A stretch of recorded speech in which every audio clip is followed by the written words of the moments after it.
Hi, my name is Sophie Aubrey, and my project was a review of regenerative agriculture. Some current environmental issues that we are facing are soil erosion, which is the #1 cause of land degradation, biodiversity is being threatened, and climate change. Regenerative agriculture addresses each one of these issues and provides solutions. As the name implies, regenerative agriculture aims to regenerate the soil to its highest potential. Each principle is designed to amend the soil. No tillage, which reduces the amount of disturbance that a topsoil receives, helps improve soil structure, allowing for better drainage and aeration. Keeping the soil covered, either through cover crops or leaving plant residue and mulch, helps protect the soil from erosion and runoff. Also, depending on what cover crop you have, it can also help with nutrient cycling.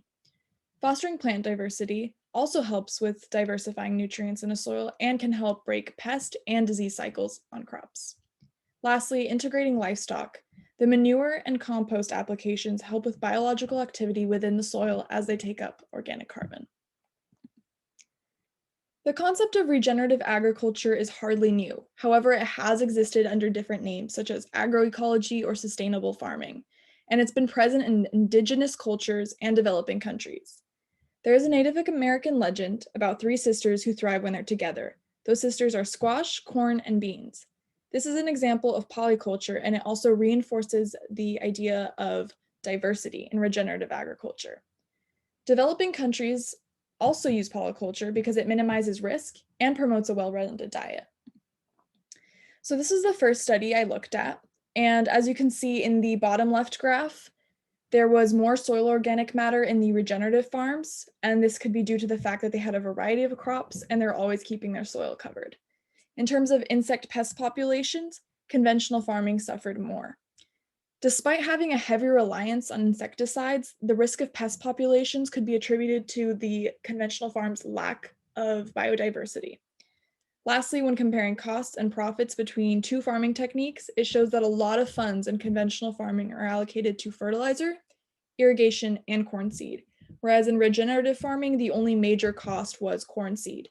Regenerative farming has more profits and less costs because it has multiple income streams, such as the incorporation of livestock and planting a variety of cover crops.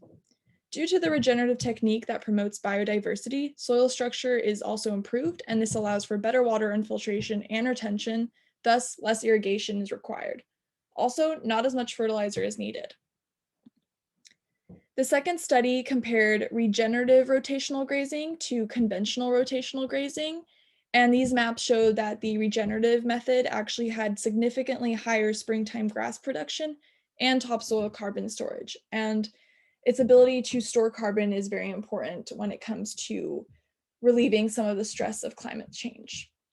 The third study I looked at, it came to the conclusion that regenerative treatments that combine ground covers and organic amendments presented a higher soil quality overall, and restoration results were improved. And they predict that it's going to be positive on the long term. So after reading through these studies, it was clear to me that regenerative agriculture benefits not only the environment, but it's also beneficial to consumers and producers. We depend on the soil as a medium of plant growth, and in turn, we grow clothes, we grow our food, and we even grow our medicine. So soil health is related to our health, and regenerative practices which prioritize soil health are simultaneously prioritizing our health. Soil is also largely beneficial for relieving the stresses of climate change due to its ability to store large amounts of carbon and water. Regenerative agriculture prioritizes soil health and ensures better soil structure, allowing for collection of water and carbon. While we're not all growers, we play a role as consumers when it comes to food. Therefore, one of the best ways we can support regenerative goals is by purchasing and consuming locally. The use of local plants can decrease the risk of exotic plant invasions that negatively impact biodiversity. As continual research efforts are made on soil and regenerative agriculture, it's my hope that people will have a greater understanding and appreciation of soil. Recognizing the significance of protecting and restoring this valuable resource is key in protecting our own health. Thank you.